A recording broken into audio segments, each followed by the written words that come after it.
each one of us. Enable us to listen and understand God speaking to us, and that what we have heard may transform us and make us better Christians. We make this prayer through Christ our Lord. Let us sit down.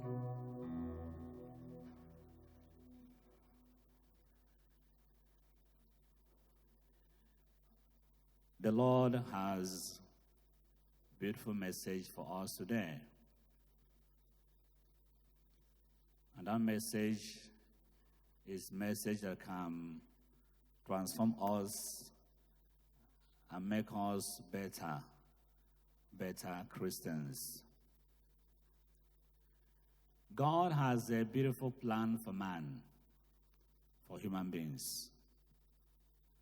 And the plan of God from beginning is that human beings can always be close to Him so as to be guided on what is good and what is not good. So that human being will be always putting his feet or their feet in the footsteps of God. God never created human beings and they say, okay, now I have finished you, you can go your way. No. That was why those of us who are coming these days were reading the book of Genesis. I tried to explain the little I could do in the Mass. Why it becomes necessary that man listens to God. Why it becomes necessary that man acts in relationship with God.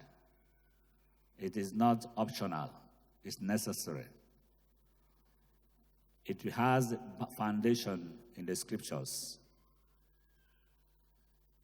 That in the book of Genesis, in the creation of human being, God, or the writer of the book of Genesis chapter 1, says to us that man was created on the sixth day. On the sixth day. And the sixth in the Bible means imperfection.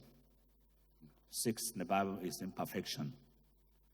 So man, having been created on the sixth day, it means by the very nature of man, when I say man, I mean human being, man and woman, by the very nature of human being, man is created to be imperfect, which means he cannot make choice correctly by himself. He cannot make any choice he has to make. He can't easily. When I say he can't, not he will not, or he must not.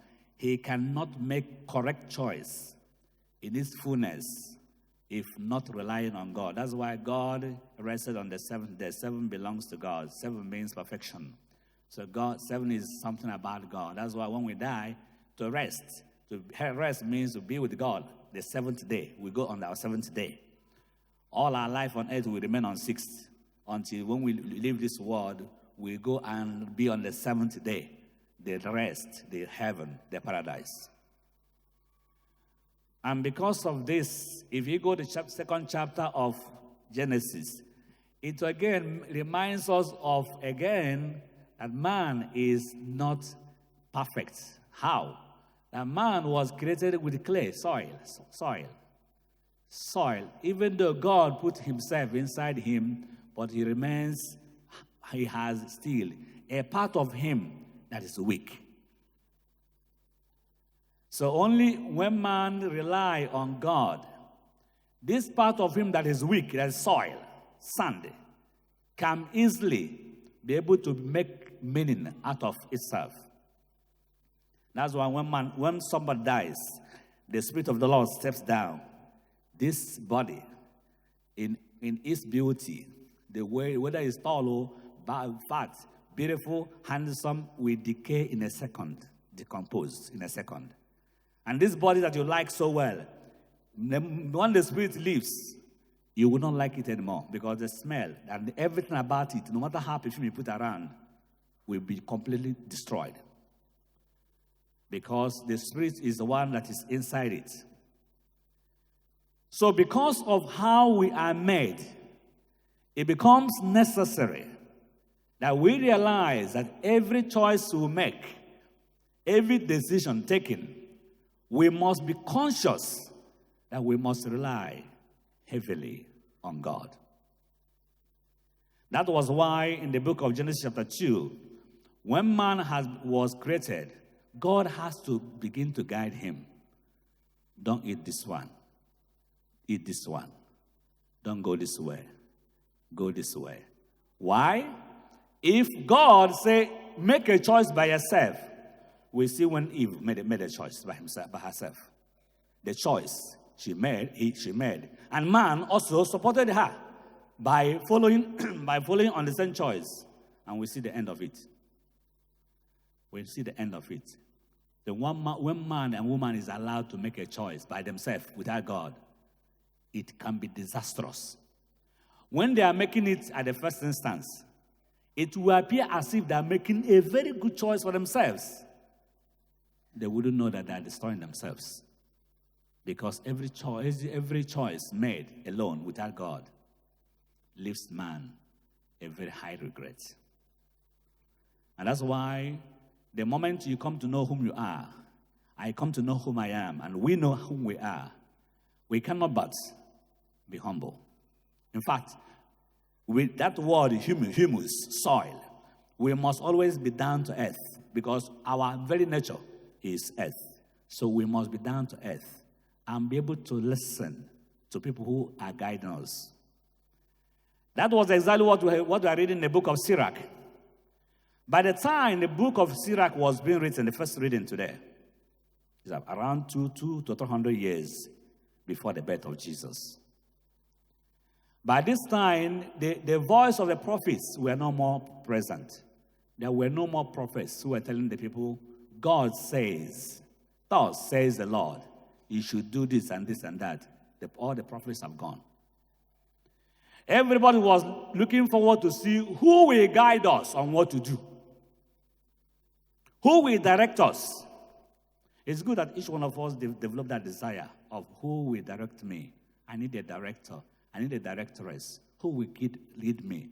Do not assume, anytime you and I assumed that we're okay, then we go down forcefully. If we refuse to go down voluntarily and assume that we're too great, we go down forcefully. That's exactly how many great men and women they go down. Great men, Idi Amin of Uganda. Great men, the great man of Germany. We know him, who was Hitler. Powerful man, but they refused to listen to anybody.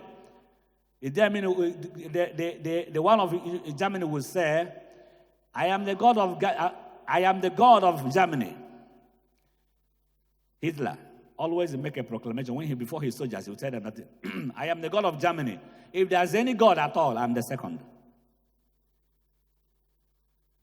But when he went for war, only going to Russia, only God decided to send the weather, cold weather, excessive cold weather. He couldn't. Only the weather. God sent it. He couldn't survive. Great man went down greatly. The writer of this book of Sirach, his name is called Ben Sirach. He's also called Ecclesiasticus. Ben Sirach. He's a wise man. Very wise man. At the time, the prophets were no more talking. This time, he was in the Greek land. The Greeks were ruling. Alexander the Great were ruling the entire kingdom. But this time, the Israelites some of them were in exile, thinking, who will guide us? We have lost all the track. Our temple had been destroyed in Palestine. The prophets all have been killed. Jeremiah, Isaiah, all of them are gone. Who will guide us? It was the time Ben Sirach, the writer of the book of Sirach, began to call people to begin to give them words of wisdom. First of all, he was telling them they need to understand what God has placed inside them. What makes them to be image of God? Freedom. Freedom. Every now and then, when you are in your house, you can close your house, put a nice music, dance for 1 hour, thanking God for giving you wisdom, especially freedom. Thank God, say, God, thank you for the gift of freedom. Because freedom gives us opportunity for everything. But then, there's a freedom from and freedom for. Freedom from all entanglements. Freedom from every kind of sinful realities. But even if you are free from evil, there's need to have freedom for. Freedom for now. Having come out from here, what will you do next? Freedom for, to make a choice. Having gone away from here, what will I do now? When God breathes into human being, ruha or pneuma, the spirit or breath or air, inside human being and put himself inside a human being, this time man was given the gifts that only God has. Freedom. That freedom is a freedom. But our freedom is not as freedom, the freedom of God. Because even though we have freedom, remember, the freedom was given to us, but we are created on the sixth day. Don't forget that. Even though we have freedom coming from God, but that freedom, we remember, we are made with clay. So there's some limitation in it. That's why my freedom has to end where the freedom of some other person begins. I don't have freedom to do everything I want, unless whatever I want will lead me to good. Now, how do I use my freedom well? My freedom can only be used well when it is guided by my freedom can only be used well when I'm guided by the wisdom of Christ, wisdom of God. As the 1 Corinthians, when St. Paul was speaking to the Corinthians, in the community of Corinthians, there are many philosophers in it. There are many people who use human wisdom, logic. Logic, 2 + 2 is 4. It cannot, anything beyond mathematics, anything beyond science, empirical reality. Don't tell them anything super, something beyond physics. They wouldn't grasp it. And therefore, when Paul was speaking to them, he'll be telling them that what I am using is not wisdom from the book. It's wisdom coming from God. And what is wisdom? Wisdom is ability, the grace God bestows in human being that enable us to implement well what we know. We may know something. We know that it is good to be here on time. It is good to forgive somebody. But it's not enough to know it. But the ability to put it in practice is wisdom. That's why you can say somebody is very intelligent, but not wise. Somebody can be a professor in the university. He has all the knowledge of the world, but he's not wise. You will see one who has not gone to school. He never has not gone to school, but whatever he speaks, the words makes meaning. Wisdom is coming from God. So even if I have to make a choice, I have freedom. Wisdom will tell me what you want to choose. Is it good for you and for others? What you want to say now, you're angry. You are angry. And you want to say something. Wisdom will say, what you want to say now, will it help you at all? That's why Aristotle or Socrates, when somebody comes to him and says, look, wise man, there's something I want to tell you now. There's something I want to tell you. Somebody say it about you. There's something somebody said about you. I want to tell you now. It's very urgent. He will say to him, what you want to say to me, somebody else said to me, will it be good for me? Do you verify whether what he said is correct? The person, I didn't verify, but I heard it. No, I'm asking, what you are now, you are telling me, you want to tell me, don't tell me yet, oh, don't tell me yet. But what you want to tell me, it will help me first. Maybe I'm not sure. Okay, that's what. That's what I'm saying. Is it actually, do you verify it? Do you verify to know whether it's true?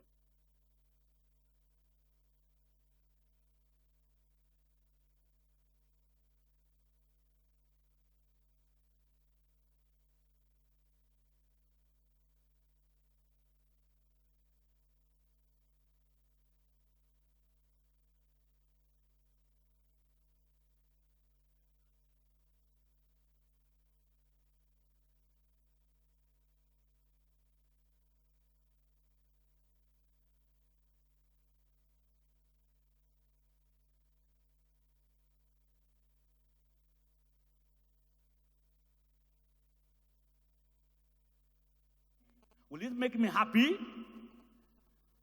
I say, I'm not sure. Okay, drop it. Will it be useful to me? If you tell me now, will it make me grow? And lastly, did you verify it? Is it true? If it is not, I've gone all this process, you're not sure. Don't say it to me. I don't want to hear. Because you can tell me, I will go and do something like somebody in Onitsha. When I was at Onitsha, one man who was doing his business at Mbuka market. He returned from the market. Do not rest. The wife came crying. You see that this neighbor here, what he did to me today, he almost slapped me. Almost, everything's almost. And this man said, he did it in me here to insult me.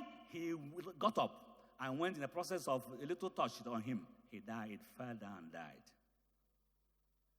He died because he can't verify wisdom. He made a choice, quick action. He didn't ask the wife, are you sure? Do you verify it? Tell me, not almost touched me, almost beat me, almost. Now, it's not almost die, I die now. It's very, very important for us to understand. That's why the Ben Sirach is, we don't usually do this anymore. When we are small, our parents, they gather us in the moon. When the moon comes, we sit down around the tree. And my dad used to give us kind of a lot of stories of life about what you must not do, or about what somebody else has done. He would tell you, you see this family. You see why people are dying in that family. So many people are dying. Because many years ago, their parents were doing poison. Maybe a lot of things, but they're saying, do not involve in poison. They are giving you a story in order to teach you a lesson. That's what Ben Sirach was saying. Of course, now nobody does it. Children come in the morning, and the parents, no more we are in trouble anyway. We're in trouble. Even the parents don't even know the story, not talk of telling the children. So there's no need of that. Yeah. So it's a very difficult situation we are. That's what Ben Sirach was guiding them on the choice, freedom. Now, if we come to the gospel today, without freedom, we cannot really live well. If you and I want to make heaven, let us make a choice. Take chapter 5 of the Gospel of Matthew. Chapter 5. We call it Maya Carta, the great teaching of Jesus. The whole chapter of chapter 5. If you read it and ask God to guide you with wisdom, so to put it in practice, there's no way you will not make heaven. Direct. That chapter 5 is the center of the whole Gospel of Matthew. The center. And when Matthew was writing that gospel, he tried as much as possible in order to make this very important for us. In order to make the Jews whom he was writing to, and eventually all of us now, he tried as much as possible to situate Jesus on the hill. On the hill, we call it Sermon on the Mount. It doesn't mean that Jesus was speaking when he went to the mountain to talk about it. No, that's not necessary. In fact, Luke chapter 6 will say Jesus was on the plain. Therefore, Luke must have been more accurate in terms of the scene. But Matthew decided to place Son on the mountain for a reason. Because he was writing to the Jews who understood what mountain means. Mountain is a symbol of where God communicates very important message to his people. Like Moses did. Moses went up and got the 10 commandments. And from the mountain, he delivered the 10 messages. The 10 messages, the 10 words to the people of God. Now, Matthew is saying Jesus is super Moses, super. He's not ordinary Moses, but he's also Moses in one way, because he has to be on top and speak to his own people. And according to Jews, if you want to talk about something very important, you must sit down. For us, if you want to talk something very important, we stand up. It's opposite. That's why you see, when they see Pope giving homily, what does they do? He sits down. Called S Cathedra. He speaks from the chair, from the seat, because what is making us known is so important. Now we are living different culture, so I have to stand to talk. So Jesus went on the mountain like Moses and sat down, because what he has to say is like delivering a new commandment, or the inauguration of higher and well-garnished commandment. The center commandment. But now he has to say it in a very special way. Why? Because God made man. God made man. It's almost he said. God told me. No. God is speaking to his people direct. Matthew wants us to take it very serious. And last week we talked about the blessed. The key to heaven. And now he has come down to tell us on how to live well among ourselves. How to make choice that our life must be different, because to be a Christian is a choice to be made. To be a Christian is to be exactly like Christ. And he told us how to become so. He started with murder. For the Jews, to kill is a very big sin. But you must kill. Somebody has to die, and you must do it physically. Jesus went beyond that and said, look, that choice is very easy. I can decide not to kill by myself. I can tell someone to kill for me. I may decide not to kill anything and only use my words and keep speaking to the person. You are a very bad boy. You are a very bad boy. Bad.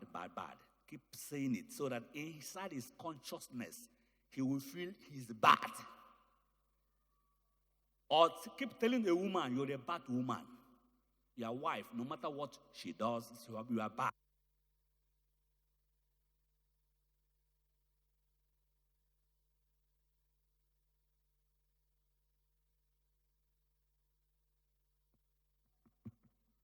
Everything you have is not correct. Even the we have, the soup we cooked yesterday, all the meat.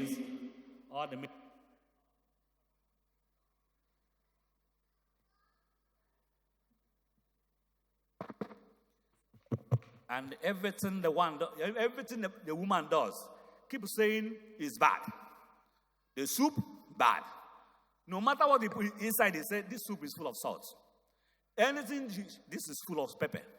Keep saying it until it gets into her system that actually she's a bad woman. And once you do that, she begins to be bad. She tells herself, truly, I'm a bad woman. Whenever you come back and she wants to approach you, say, please leave me. Gradually, she'll begin to die slowly.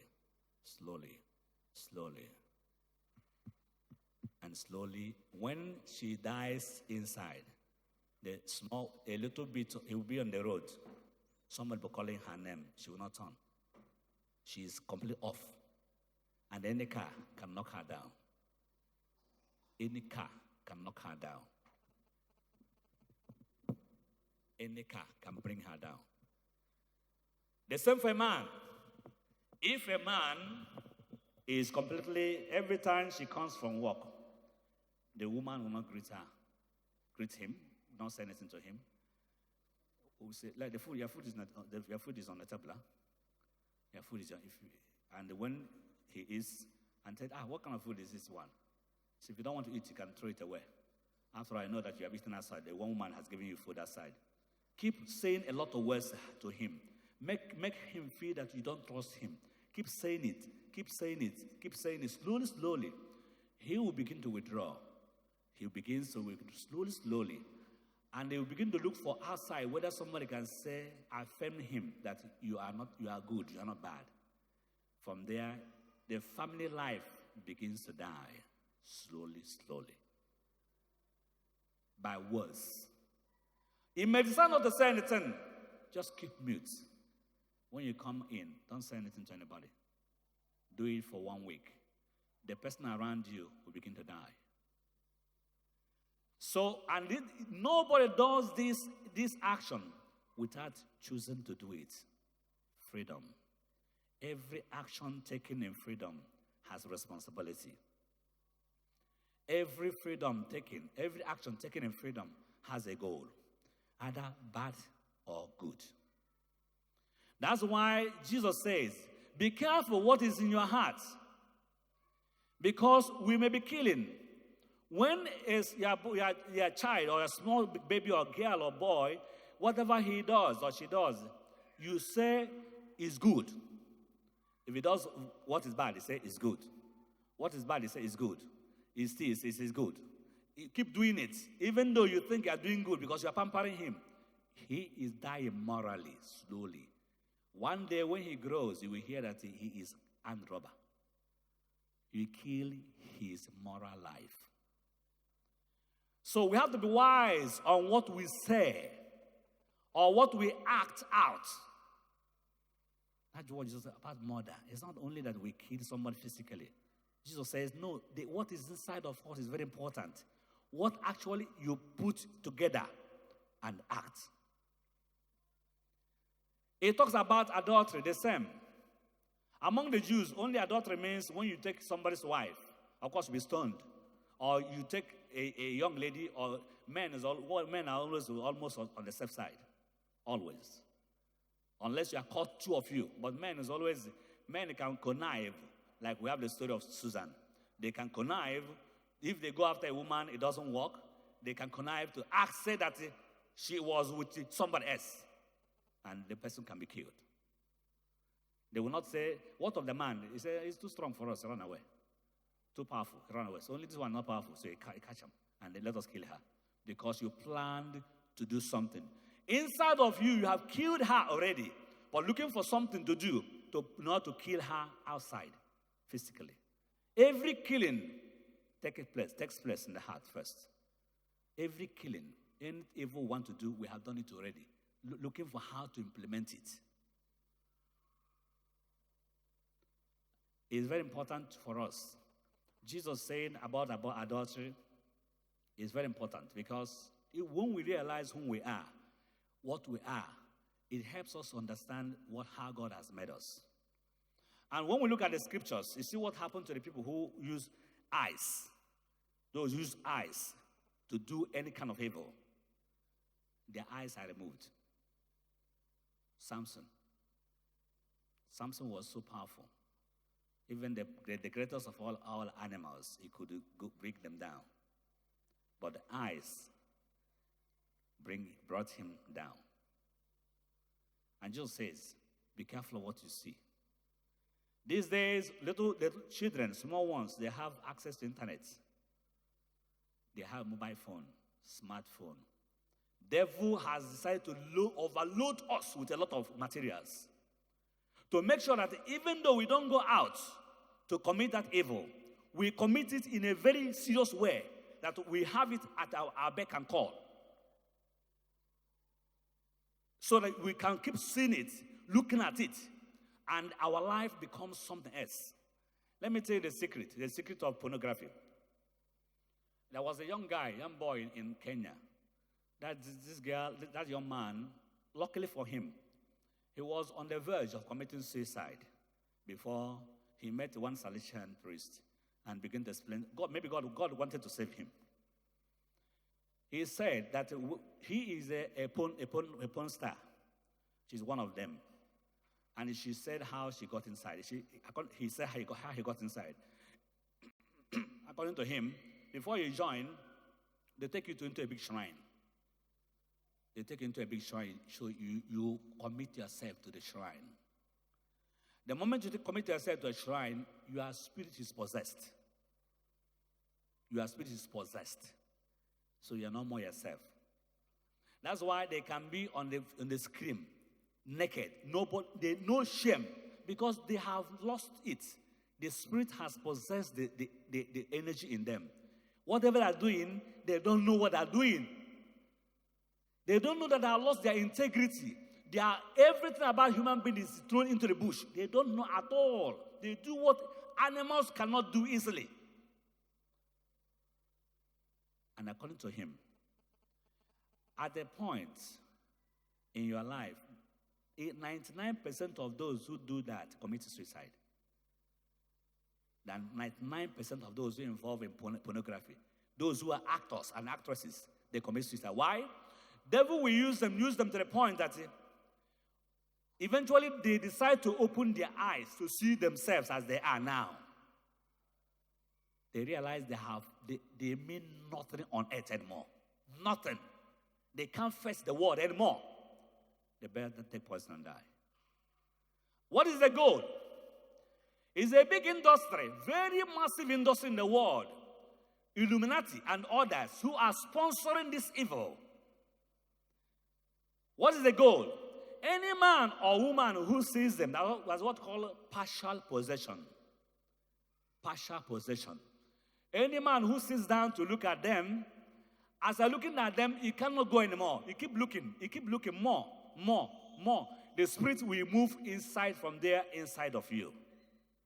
That you'll be there captured. The phone will be ringing. You put off the phone. You put off. I'm coming. No, anybody who's calling you, it's disturbing you because the spirit captures you. Keep until you go into masturbation and other things. Then by then they have gotten you. Call it partial possession. From that moment, your life is no more the same. You feel dirty. You feel guilty. The garment of shame has poured on side of you. You're no more the same. You cannot pray because spiritual connectivity is cut off. If you want to pray, you feel uncomfortable. If you see where people are praying, you don't feel comfortable. You are not okay. You are looking for people who are like you. If you meet somebody, don't like pornography. Okay, two of us are two now. At least we are two. Let us talk about, you are looking for somebody who will make you feel okay. Because the Spirit has taken you. And if one goes to confession, God purifies you. But you have to make the decision now. Because the Spirit will step out in the confession. He will step out by the side as you're confessing. If you have finished confession and you have made a decision to live a holy life, the Spirit will be pushing you a little bit. Look at it. After all, there's confession. See more. See only one after 1 week. You have tried 1 week now. Try small, only for 5 minutes only. 5 minutes. If you go more, you see yourself spending 2 hours. You come to your senses because the Spirit is going around. That's what Jesus says, be careful. Because it isn't only when you commit it with a man or woman. It is inside of here. Unfortunately, the world has supplied us with enough materials. This spirit is catching all of most of us. We have to pray. It's not an easy one. It's fighting anyone. We have to pray that God gives us the grace to make a choice. And lastly is oaths. Oaths. We take oaths. Politicians take it like water. We have non-politicians. whatever you say, you don't mean it. I beg you, do not do that. Don't be a man who has no credibility, or woman. When I was doing philosophy, there was one of my classmates there in Tanzania. Every now and then he would come to class and tell us, rector would like to speak with you. So we gathered, thinking rector was coming truly. But you have to say, I joked too. It was a joke. Oh. Okay. He did it once and twice. From that moment, anything he says, we don't believe. Even to the point that when it was true, we didn't go. When it was true, we say it's not true. He lost credibility. Be careful of what we say. Thinking is normal. The moment it comes to be true, that you are not saying the truth, you lost it. Don't try. Better not say, I don't know, I don't remember, I don't know yet. But the moment you say something and you don't stand by it, first and second time, sorry for you. So I pray for each one of us today as we continue journeying in faith. The Lord may give us the grace with our wisdom, with our freedom. He may give us the wisdom from God, who is Jesus Christ, to guide us on what to do and what to say at any given moment through Christ our Lord. Amen.